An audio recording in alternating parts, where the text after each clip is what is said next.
Perfect. Perfect.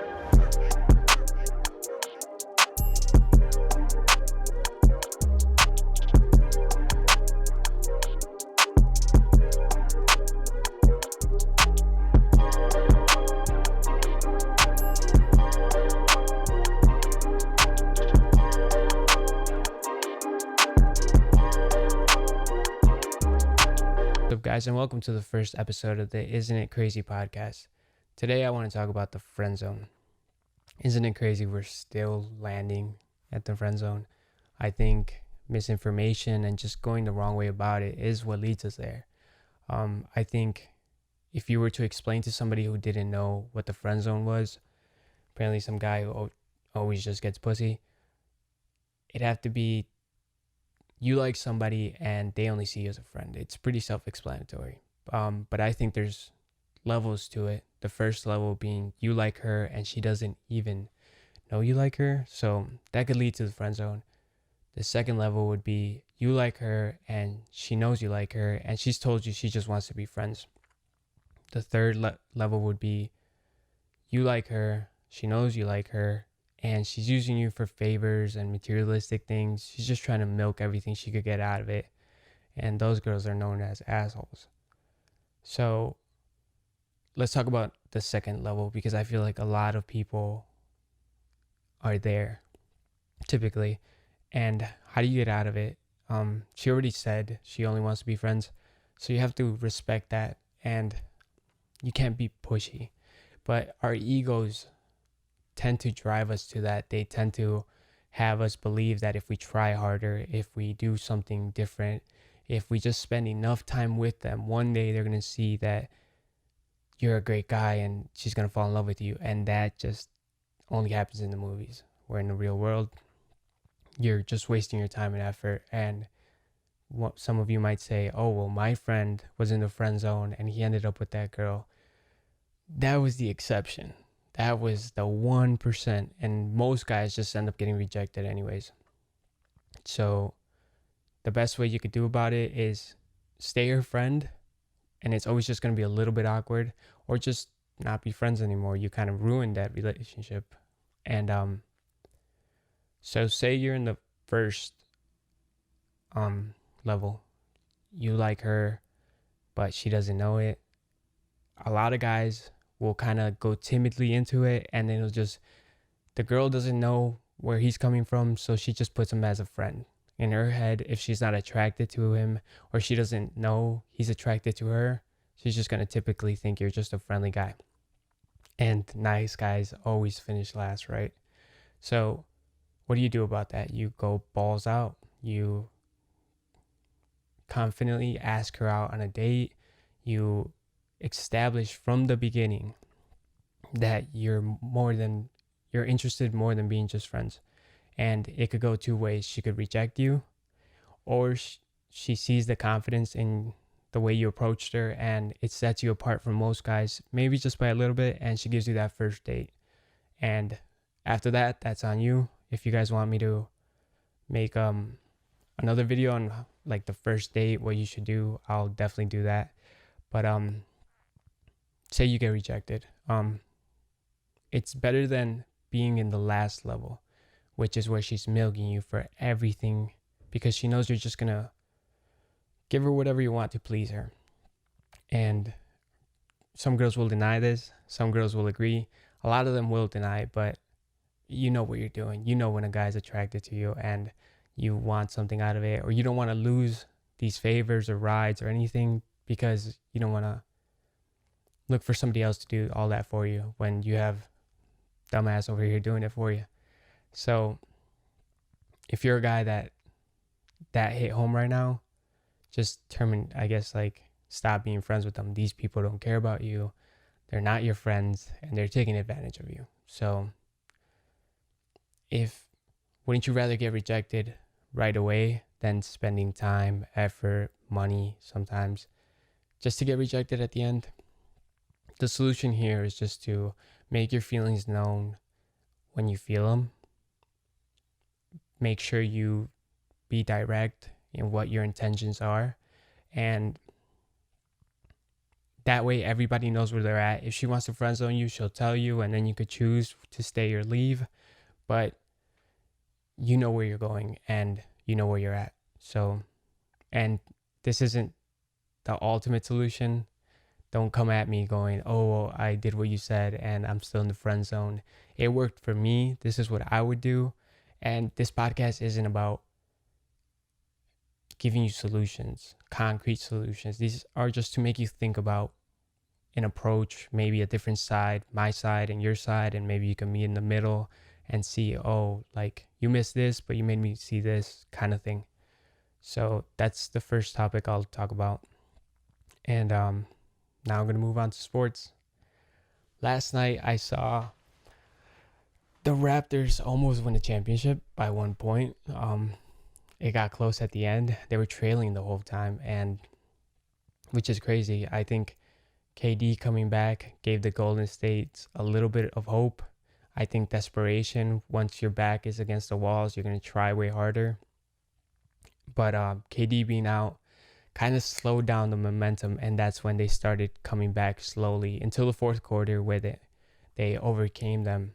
And they were leading most of the fourth quarter. And but with Golden State's offense, you can't really count them out. You know, everybody was cheering for 2-3 points. It's like, okay, Golden State's just going to come back. And they did. And they squeezed it out because the last shot was taken by Kyle Lowry. And Draymond literally touched it with one finger. I don't know if you guys have seen the picture, but he touched it with one finger and the ball just went to the left all the way to the backboard. And he missed the shot. So they got Game 6 at Oracle and Game 7 at Toronto. And I think without KD not being in the game, I think their momentum's gone. I think Toronto sees they could win it. Even if they lose the next game, they're in Toronto for the last game. And I think Steph Curry will crumble under the pressure, and Toronto will win in 7. I also want Kawhi to win. I think everybody roots for this. They root to see the underdog win.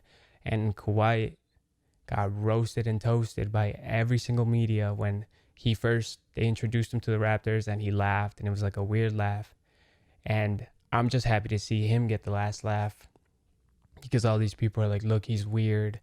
And there was always a bad taste in my mouth because they criticized him for not talking enough. And the moment he talks, he laughs weird, and people just start talking shit about him. So I'm rooting for this guy to win. And it makes things more interesting in the offseason. Will KD stay, or does he want to leave? I don't think he would leave, because come next year, everybody's motivated in Golden State to win because they lost, and it's like an uphill battle. Right now, they're kind of like, we won 2, and it's getting boring. It's getting dull. So this adds another level of adversement to their runs, and I think they'll try a lot harder. But I want to see where Kawhi goes. I know him giving them a title kind of frees him to do whatever he wants. He gave the city a title, just like LeBron gave Cleveland a title, and then he went to the Lakers. Kawhi gives them a title, and then he could go wherever he wants. And I like to see him in the Clippers. I think that's the most stable place he could go to. But if he goes to the Lakers, it's interesting. If he goes, I don't know where else. The Celtics, maybe? I don't think so. But, well, it's definitely setting up the offseason to be a lot of fun. So I'll keep you guys updated on what I think is going to happen, and let's see the outcomes of these games. But I definitely think Toronto's going to win in 7. Moving on, I think if you know me, you know I love the UFC, and I follow Conor McGregor. Pretty much throw a party every time he fights. It's been a while since he fought, but this past Saturday I saw Donald Cerrone and Tony Ferguson fight. And it's interesting to me because it has to do with Conor's weight division, but also because these guys are high level killers, and Donald Cerrone had just been on a tear. And I've never seen somebody lose like this. I didn't even know you could do this. But Donald Cerrone lost because he blew his nose and his eye popped. Like there was blood or something. Like it got swollen shut. and you could see him trying to push the blood out. And the doctors came in and called the fight. And I'm just thinking, I didn't even know that was a possibility. And Joe Rogan was saying, you never blow your nose. I did not know that was a thing. So he lost, and now Tony Ferguson's on his way up. I wanted Donald to win because if he won, he would have fought against Conor. Or he would have fought against, or Conor would have fought against Tony. But now Khabib can point at Tony and be like, he's on the way up. We've tried this many times. The hype is there. I want to fight him. Now, I do see Conor coming back because if Dustin Poirier wins that title, Conor knows he could beat him. He has the confidence that he knocked him out once already. And that's a bargaining chip Conor has to lure Khabib back to a rematch, because Khabib doesn't want to fight Conor. His argument is, I already beat him.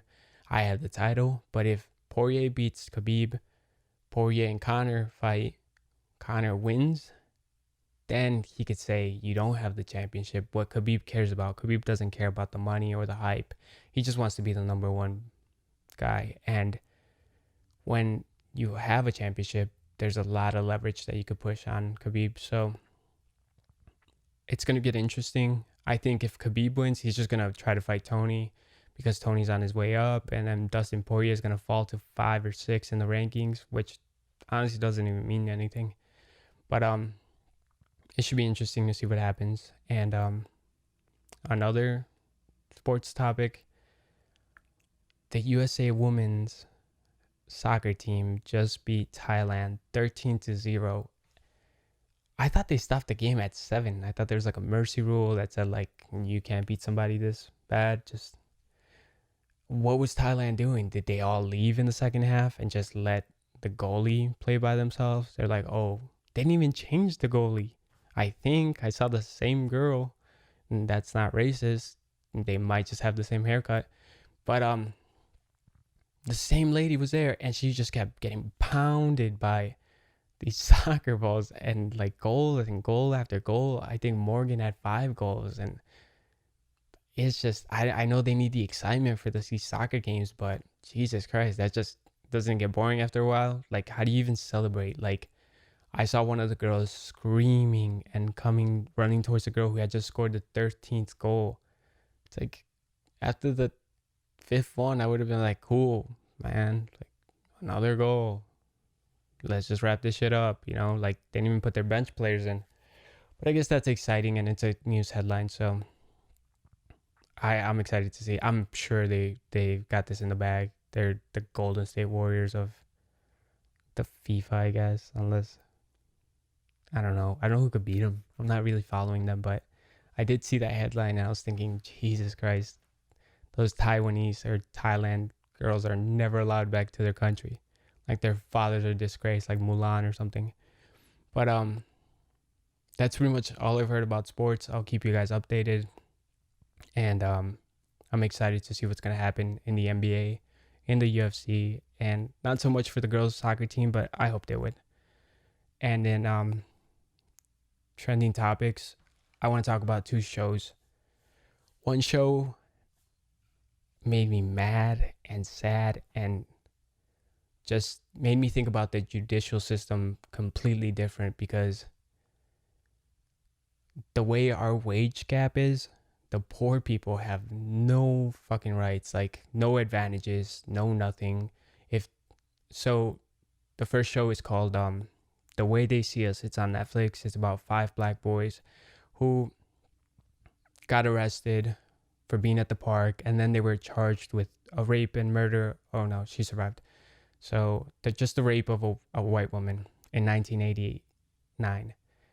And these kids weren't allowed lawyers, weren't allowed parents, and they were coerced into saying that they had committed these crimes pretty much by lying. Like, he would say, I didn't do it, and the guy'd be like, no, that's not what I want to hear. And the kid's like, I want to go home. He's like, no, I'll let you go home, but you got to tell me that you raped her. And these kids didn't know any better. They're little kids. And they pretty much made it all up. And they ended up not going home. Obviously, you admit to rape, you're not going to go home. You're going to jail. that's how it works. These kids didn't know that. They didn't have a right lawyer to help them, and it kind of sucks, but the show does do a good way of telling the story in the way where it shows the emotion. It captivates you into thinking like you're there and you're mad and you're rooting for these guys to get out. And I'm not trying to spoil anything other than that. You got to watch it to see what happens after that, but it definitely makes you think like, if I was a poor person, I mean, I'm not rich, but I have enough for a lawyer if anything like that ever happened. But somebody who just isn't well off, they are so screwed. They have no resources, no help, and this machine, the jail machine, is just going to eat them up. So definitely there needs to be a fix somewhere in our society where we can help these underprivileged kids and other people who just can't afford these kind of things not get a shitty representation, but a good legal counsel, and maybe not end up in jail for something they didn't do. Because when you think about it, if you go to jail for 10 years, even if you're 25, that's 10 years. You're going to be 35. You can't even get a job. Like these guys, they couldn't get a job because they were registered sex offenders. Even if they let you go, you still have to say like, got a felony for being a registered sex offender. And if we're trying to keep people out of jail, and jails are supposed to rehab people and make them a better person, what do you think is going to happen if they can't provide for their family or have a decent job or any way of looking and seeing a better future? Because you've set all these rules. You can't leave New York.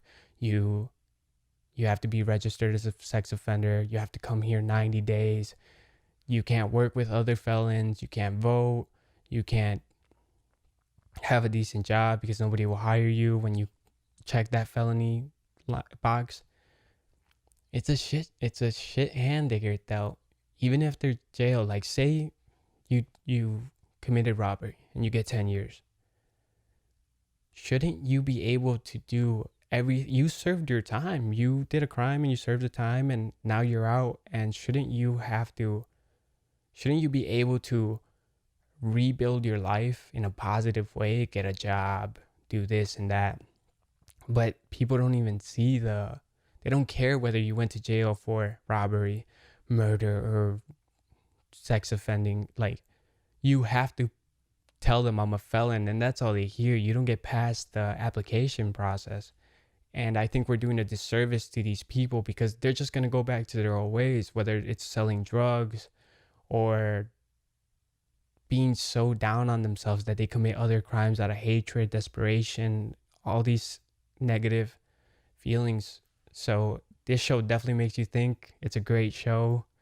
These actors, I don't know how kids act like that. Like, you would think like if you're going to be a good actor, you're going to go to school for years and you're going to be 25 and you're just going to kill it then. But these kids are like 6, 10, 15, and they're already monsters at this. So shout out to all those guys.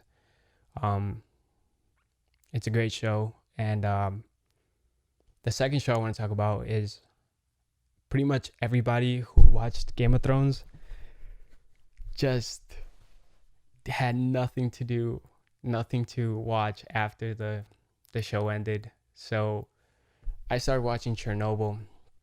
Hopefully a lot of you guys did too. And Chernobyl it's like a show about the nuclear disaster that happened in Pripyat, Russia.